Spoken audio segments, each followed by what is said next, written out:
नमस्कार साथियों, आप सभी का आपके अपने यूट्यूब चैनल स्टडी राजस्थान 1000 के अंतर्गत स्वागत है। आज की जो अपनी वीडियो होने वाली दोस्तों बीएसटीसी 2024 से संबंधित होने वाली है।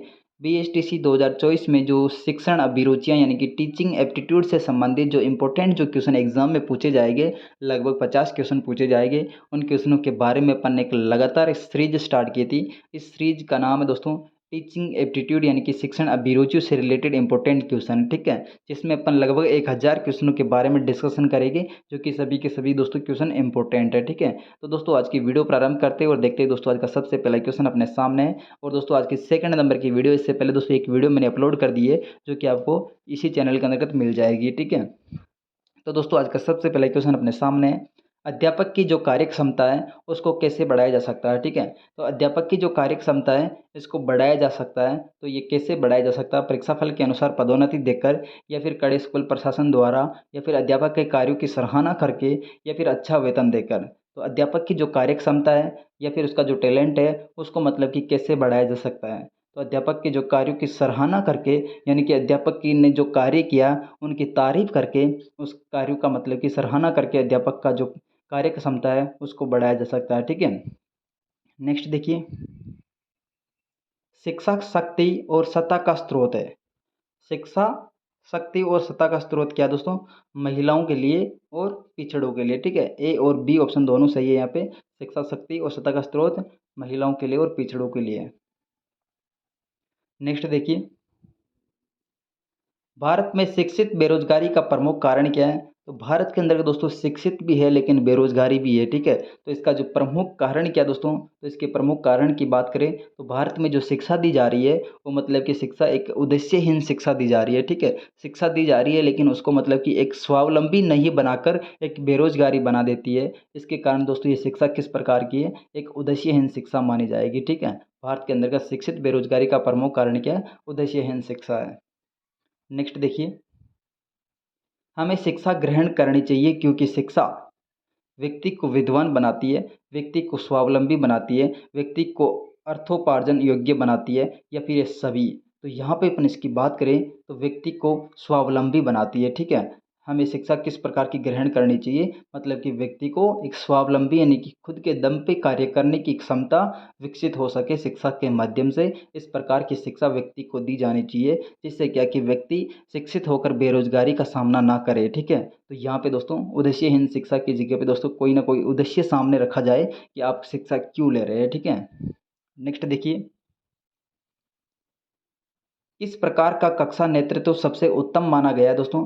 तो कौन से किस प्रकार का जो कक्षा का जो नेतृत्व है सबसे उत्तम माना गया है? प्रभुत्ववादी, या सभी का मिला जुला रूप, या लोकतंत्रवादी, या फिर प्रयोजनवादी है, ठीक है। तो यहाँ पे मतलब कि जो कक्षा का नेतृत्व होता है वो किस प्रकार का होना चाहिए? लोकतंत्र, यानी कि सभी को समानता होनी चाहिए, ठीक है।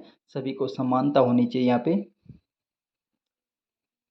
नेक्स्ट देखिए, अभिभावक मुलाकात दिवस की सबसे अधिक आवश्यकता पड़ती है। तो अभिभावकों की जो मुलाकात के जो दिन होते हैं वो सबसे ज़्यादा मतलब कि कौन से मतलब कि कक्षाओं में सबसे ज़्यादा ज़रूरत पड़ती है अभिभावकों की मुलाकात की? तो ये दोस्तों प्राइमरी जो कक्षाएं होती है, प्राइमरी कक्षाओं में अभिभावकों की मुलाकात होना ज़रूरी है अध्यापकों के साथ में और विद्यार्थियों के साथ में, ठीक है। प्रारंभिक कक्षाओं के अंतर्गत अभिभावकों की मुलाकात होना बहुत ही ज़रूरी है।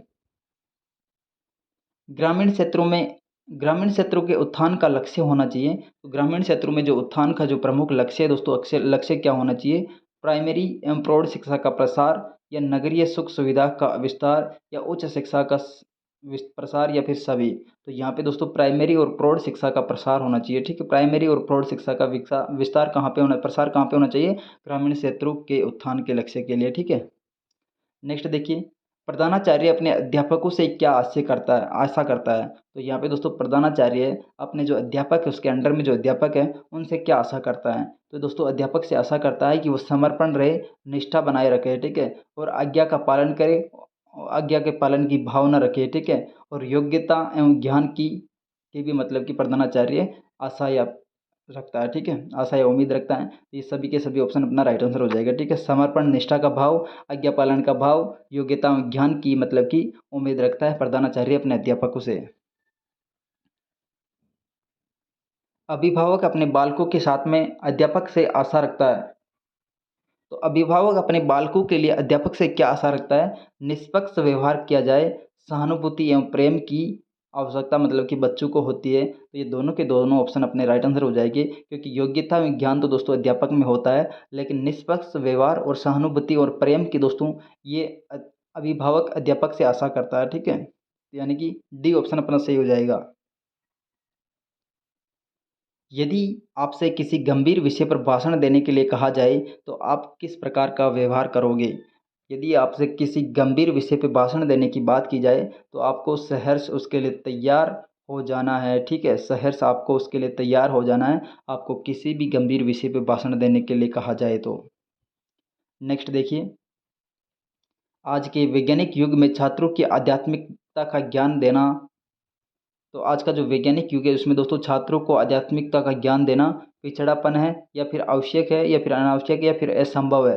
तो दोस्तों आध्यात्मिकता का ज्ञान देना आज के वैज्ञानिक युग में बहुत ही ज़रूरी है दोस्तों। ठीक है, नेक्स्ट देखिए, विद्यालय के सभी कार्यक्रमों में भाग लेना चाहिए क्योंकि इससे विद्यालय के सभी जो कार्यक्रम होते हैं इसमें भाग लेना चाहिए क्योंकि इससे सीखने का अवसर मिलता है, व्यक्तित्व का विकास होता है, आत्मविश्वास के विकास में सहायता मिलती है। ये सभी के सभी मतलब कि जो पॉइंट है बहुत इंपॉर्टेंट है दोस्तों, विद्यालय के कार्यक्रमों में भाग लेना चाहिए। ठीक है, सीखने का अवसर प्रदान करता है, व्यक्तित्व का विकास होता है और आत्मविश्वास में विकास में सहायता मिलती है। नेक्स्ट देखिए, किसी भी विषय वस्तु को छात्रों को सरलता से सिखाने के लिए अध्यापक का सर्वप्रथम गुण होना चाहिए। यानी कि कोई भी विषय वस्तु है उसको छात्रों को सरलता से सिखाने के लिए अध्यापक का सर्वप्रथम गुण कौन सा होना चाहिए? उसमें दोस्तों एक प्रभावी अभिव्यक्ति होनी चाहिए। ठीक है, प्रभावी अभिव्यक्ति मतलब अगर अध्यापक के अंतर्गत है तो बच्चे मतलब कि उसको अट्रैक्टिव तरीके से सीख पाएंगे। यानी कि उसका जो अभिव्यक्ति करने का जो तरीका है वो किस प्रकार का होना चाहिए? प्रभावी होना चाहिए, जिससे बच्चे निरस्ता का मतलब कि अनुभव नहीं कर सके, बिल्कुल एक्टिव होकर मतलब कि हर चीज़ को सीख सके। तो ये दोस्तों प्रभावी अभिव्यक्ति का होना ज़रूरी है अध्यापक के अंतर्गत।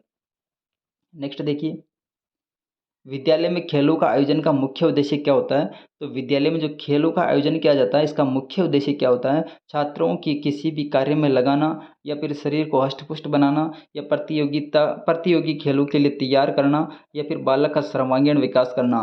तो विद्यालय में जो खेलों का आयोजन किया जाता है इसका जो मुख्य उद्देश्य होता है दोस्तों, मुख्य उद्देश्य क्या होता है? बालकों का सर्वांगीण विकास करना। ठीक है, खेलों के माध्यम से दोस्तों बालक मतलब कि एक समाज में किस तरीके का जीवन यापन कर सकता है, ये दोस्तों खेलों के माध्यम से उसको सीखने को मिलता है। ठीक है, इसलिए दोस्तों जो बालकों के अंदर सर्वांगीण विकास का जो माध्यम है दोस्तों, शिक्षा के साथ में खेलों का आयोजन करना भी बहुत ही ज़रूरी है, क्योंकि बालकों का यहाँ पे सर्वांगीण विकास किया जा सकता है।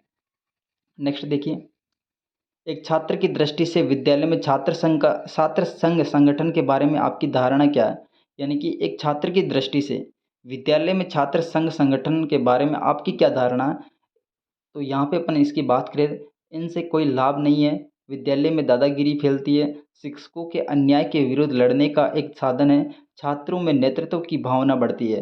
दोस्तों यहाँ पे एक छात्र की दृष्टि से अपन देखें तो छात्र संघ संगठन होना चाहिए, जिससे क्या है कि छात्रों के अंतर्गत नेतृत्व की भावना का विकास हो सके। ठीक है, छात्रों के अंतर्गत नेतृत्व की भावना का यानी कि लीडरशिप की भावना का विकास हो सके, ये दोस्तों एक छात्र की दृष्टि से विद्यालय में छात्र संगठन होना ज़रूरी है। ठीक है, तो ये थी दोस्तों आज की छोटी सी वीडियो।